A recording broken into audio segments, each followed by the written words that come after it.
Number 1. Leap Castle is said to be haunted by the Red Lady, who has been seen carrying a dagger through the corridors, and 2 young girls, Emily and Charlotte, who play in the hallways and sometimes plummet from the battlements in a grisly replay of Emily's sudden demise at the age of 11.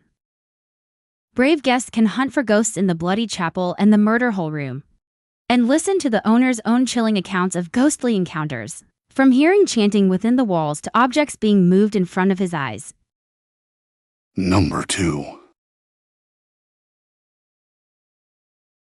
The White Lady of Kinsale is said to stalk the battlements of Charles Fort in County Cork, where her father, Commander Colonel Warrender, killed her husband on their wedding night. The ghostly woman in a wedding dress has been seen wreaking havoc around the fortress. Soldiers have seen her walking through walls. Parents stationed at the fort have witnessed her watching their children as they slept.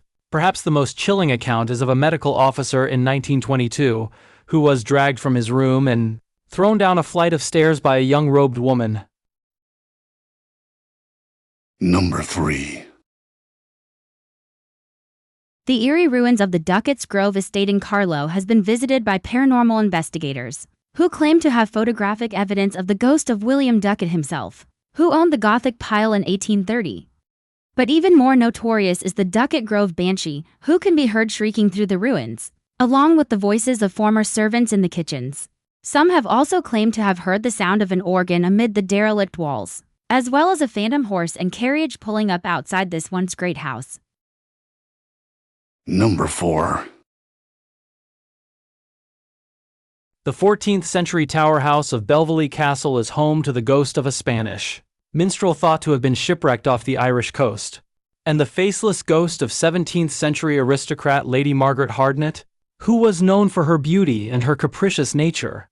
Legend tells that when she refused the affections of one suitor, Clone Rockenby, he starved the family until Margaret lost her mind and her looks and smashed every mirror in the castle. Her ghost is said to haunt the medieval tower looking for glimpses of herself in mirrors. Number 5.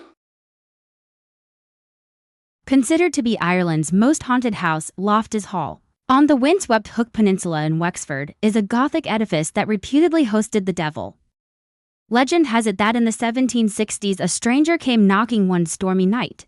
Owners Charles Tottenham and his wife invited him inside. Apparently, while playing cards, she bent down to retrieve a fallen card and discovered her guest had cloven hooves instead of feet. Upon hearing her screams, the stranger bolted through the roof in a ball of flames. Lady Tottenham never recovered and is said to haunt the house to this day. And speaking of the devil playing cards, we have our final spot on the list.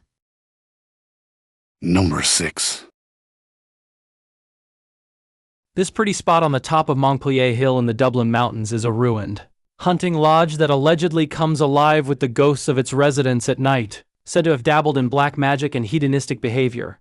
Legend says that these Hellfire members invited the devil in to play cards one night. When they discovered his identity, he set the club alight, leaving it in the ruined state it is today. Visitors have reported bad-smelling odors, hearing voices, and feeling the icy grip of a hand around their necks. Thanks for watching. Follow for more.